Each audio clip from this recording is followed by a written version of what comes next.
In the wake of the tragic events happening in our state this week, a lot of people are wondering the long-lasting effects seeing these events not only has on our mental health, but on our children as well. And today we're joined by psychotherapist Dr. Niro Feliciano to talk about the emotional impact. Niro, thanks so much for being with us. Oh, happy to have this conversation with you, Erica.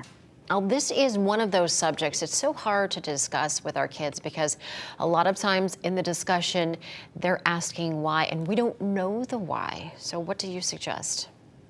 There's so many events that we experience in life where we don't know the why, and we're not going to know the why as parents and for our children. So I think it's important to be transparent about that and tell our kids, there are things as grown-ups that we don't know the why.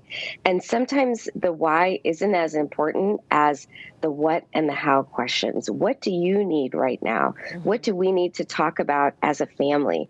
And how can we move through this in a healthy way so that you feel safe and that you can get back to feeling the way you did before? So we want to direct the conversation to those questions while being transparent about the fact that we don't always have the answers. Mm-hmm. And you're talking about helping them to feel safe. What should we be telling them to help them feel more secure so they won't be so worried and maybe filled with anxiety? Well, the first thing we want to do is find out what they know and what they're feeling, because we don't want to just jump to that, okay, they're going to be anxious, this is going to upset them. Mm-hmm. Kids are actually more resilient than we think. They might take in an experience and then move on from it faster than we do as parents. So we want to start with, what do you know? Have you heard anything lately? How have you been feeling? And then give them space to talk. And depending on what comes up, then we can address it more specifically.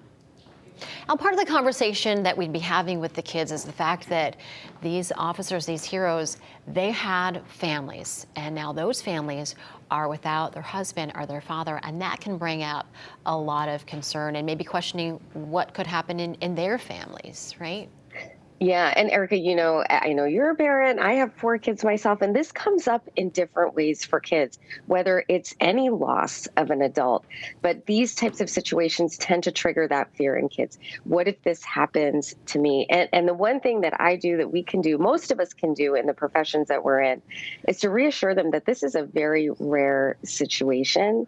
And also talk to them about the fact that we have a strong family. Whatever happens, we're going to get through this. But I think it is reassuring the kids for them to know that this doesn't happen that often. And again, give them space to then express how they feel. And if it's anxiety that comes up, we have to address the anxiety specifically and think about things that we can do for our kids to help alleviate that anxiety. And a lot of that has to do with just moments of connection between you and your kids. What can we do right now that's going to make you feel better? Do you want to read a book together? Do we want to take a walk together? Do we want to watch a show together? We can alleviate some of that anxiety without the answers even in that moment that it presents.